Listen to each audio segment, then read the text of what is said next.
Rusia, Ukraina, Turqia, tashmë po zhvillojnë bisedime në Stamboll, drejtuar nga Ministri i Punëve të Jashtme të Turqisë. Në këtë fazë, diyalog kanallarının açık tutulması için buradaki mbështetemi tek të gjithë partnerët tanë për të mbajtur të hapura kanalet e dialogut. Ashtu siç e kam thënë gjithmonë, nuk ka humbës në një paqe të drejtë. Turqia do të vazhdojë të bëjë pjesën e saj në këtë proces. Të shquar krerë shtetesh dhe qeverish, Gaza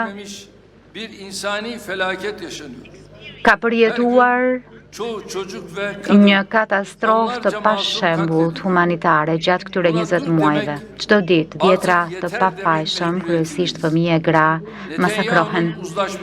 Duhet t'i themi ndal kësaj, t'i themi mjaft kësaj. Qëndrimi i pa kompromis, agresiv dhe arrogant i Netanyahut rrezikon jo vetëm Gazën, por të gjithë rajonin tonë dhe njerëzit e besimeve të ndryshme që jetojnë aty. Ne presim që Europa të shfaqë interesin e aspiratën e duhur për vendosjen e armëpushimit në Gazë. Më shumë se sa 2 milion njerëz po vuajnë urinë në Gazë dhe komuniteti ndërkombëtar nuk ka ndërmarr asnjë veprim në këtë drejtim.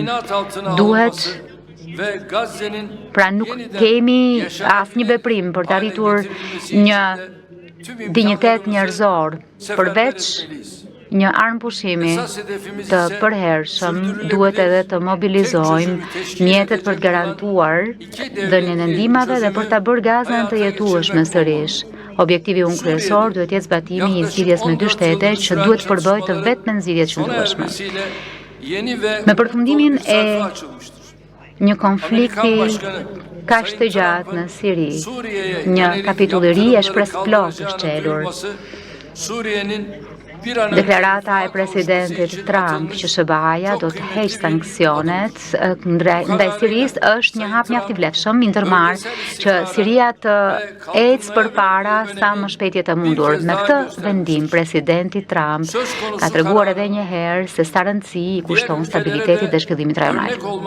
Shpresojmë që ky vendim do të shërbejë si shembull për vende të tjera.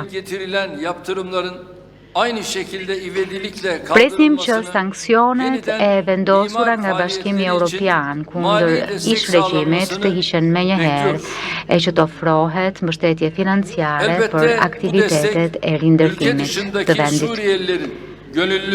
Kjo mbështetje do të ketë po ashtu një efekt përshpejtues për kthimin vullnetar, dinjitoz e të sigurt të sirianëve që gjenden jashtë vendit. Të shquar krerë shtetesh e qeverish. Mjedisi aktual ku pasigurit po rriten na detyron që të bëhemi bashkë për gjetur zgjidhjet përbashkëta. Unë besoj sinqerisht se kur garantojmë solidaritet, mirëpërdorim të burimeve tona e bashkëpunim të sinqert, nuk do të ketë asnjë kërcënim as sfidë që nuk do të mundemi ta tejkalojmë si kontinent. Duke pasur këto parasysh, shpresoj që takimi ynë do të jetë i dobishëm për një Europë të sigurt, të